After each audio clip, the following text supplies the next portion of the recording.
Более 500 бегунов собрались у подножия 100-метровой башни Согласия. Им предстоит пробежать 7 километров. А поводом для этого события послужила другая цифра. Это не первый день весны и даже не желание скинуть лишние килограммы. Состязание проходит в честь 250-летия единения Ингушетии и великого государства. Отсюда и девиз забега «Навеки с Россией». До начала остается совсем немного, а кто-то вместо привычной разминки отжигает лезгинку. Впрочем, и сам старт получился нетрадиционным. 5, 4, 3. А давайте подождем. Старт массовому забегу дан от главной достопримечательности столицы. Среди этих бегунов представители разных национальностей и возрастных категорий, профессиональные спортсмены и просто любители легкой атлетики. Для участия необходимо было оставить заявку, предоставить медицинскую справку и соответствовать возрасту от 14 лет и старше.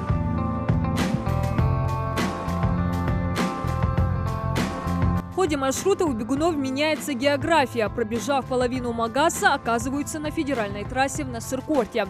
На время соревнований движение здесь перекрыто. Финишируют участники у Дворца спорта. И вот он, первый призер с Краснодарского края, представитель русской национальности, который впервые в Ингушетии. Алексей Мамарин уверен, что такие встречи укрепляют межнациональные отношения. Очень счастлив, если коротко.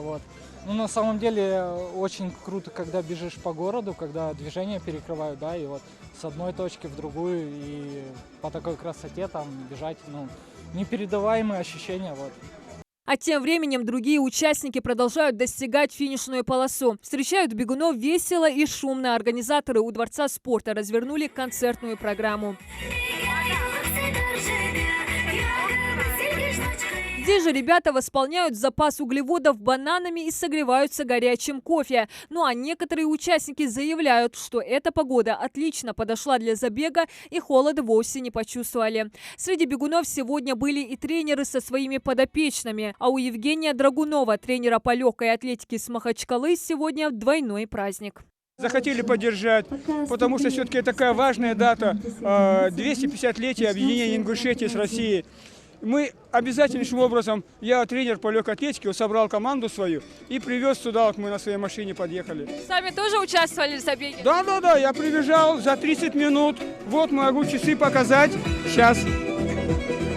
Ой, мне 60 лет, я как раз отметил 60-летие у вас здесь. Спасибо. Я 6-е место занял. Как впечатление в такую погоду бегать? Погода хорошая как раз для бега.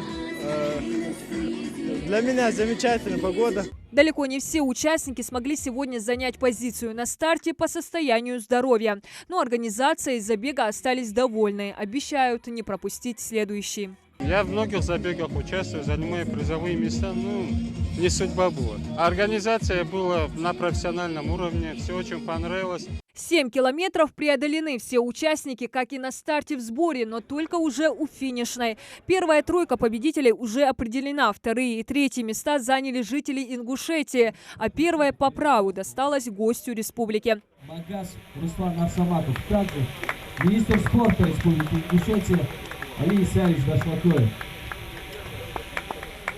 Сегодняшнее мероприятие показывает стремление молодежи к здоровому образу жизни. Да, погода немного не подкачала, но для первого дня весны это хорошо. Никто не испугался, вышел на трассу, пробежали. И мы поздравляем победителей, которые сегодня в честной борьбе заняли свои призовые места. Тройка победителей разделила между собой призовой фонд 100 тысяч рублей. Первое место 50, второе 30 и третий призер 20 тысяч рублей. Организаторами праздника бега в честь 250-летия единения Ингушетии с Россией стали Комитет по туризму и мэрии Назрани и Магаса. Данное мероприятие мы хотим сделать событийным, чтобы оно у нас проходило 2-3 раза в год, дабы легкая атлетика развивалась в нашей республике. В этом году все мероприятия, которые будут проходить в республике, в частности в городе Назрани, они будут посвящены именно этим двум датам. Это 75-летию Победы и 250-летию воссоединения с Россией. Историческое событие 1770 года в республике ежегодно отмечают различными мероприятиями. Массовый северокавказский забег стал стартом празднования знаменательной даты. Напомним, 250 лет назад вблизи селения Ангушт был подписан договор о вхождении в состав России. Ингуши стали первыми из северокавказских народов, которые официально соединились с российским государством. Диана Дударова, Магомед Шаухалов. Новости 24.